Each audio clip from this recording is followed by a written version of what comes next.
અગત્યના સમાચાર। ભારતીય સેનાએ ઓપરેશન સિંદૂર દ્વારા મા ભારતીને તથા આપણા તિરંગાને જે ગૌરવ અપાવ્યું છે, ગૌરવને વધારવા તિરંગા યાત્રાનું આયોજન કરવામાં આવ્યું હતું। આ તિરંગા યાત્રા માંજલપુર દરબાર ચોકડી થઈને ઈવા મોલ થઈને સરસ્વતી કોમ્પ્લેક્સ ખાતે કોરના થઈ હતી। જ્યારે આ તિરંગા યાત્રામાં માંજલપુર વિસ્તારના તથા આજુબાજુના વિસ્તારના લોકો મોટી સંખ્યામાં જોડાયા હતા। સાથે સાથે વિવિધ સંસ્થાઓ જેમ કે ગાયત્રી પરિવાર, પતંજલિ જેવી વિવિધ સંસ્થાઓ તિરંગા યાત્રામાં જોડાઈ। સાથે સાથે વિસ્તારના કાઉન્સિલરો, કાર્યકરો મોટી સંખ્યામાં ભાઈઓ બહેનો તિરંગા યાત્રામાં જોડાયા હતા।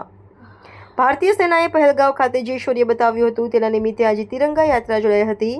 મોટી સંખ્યામાં લોકો આ તિરંગા યાત્રામાં જોડાયા હતા। તિરંગા યાત્રા એ આપની પોતાના દેશની ગૌરવ વધારતી એક યાત્રા છે, જેમાં કોના કોના નહીં, એ સર્વ લોકોની યાત્રા છે, જેમાં વિસ્તારના તમામ લોકો પોતાની અંદરની અનુભૂતિને માન આપીને દેશને ગૌરવને આગળ વધારવા માટેની આ યાત્રા છે।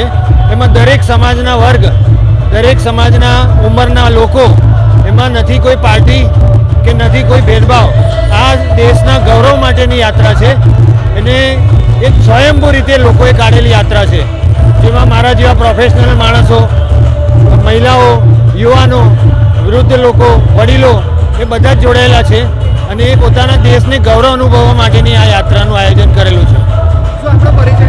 મારું નામ ડૉક્ટર અશિત વ્યાસ છે અને છેલ્લા 30 વર્ષથી માંજલપુરમાં મારી મેડિકલ પ્રેક્ટિસ છે।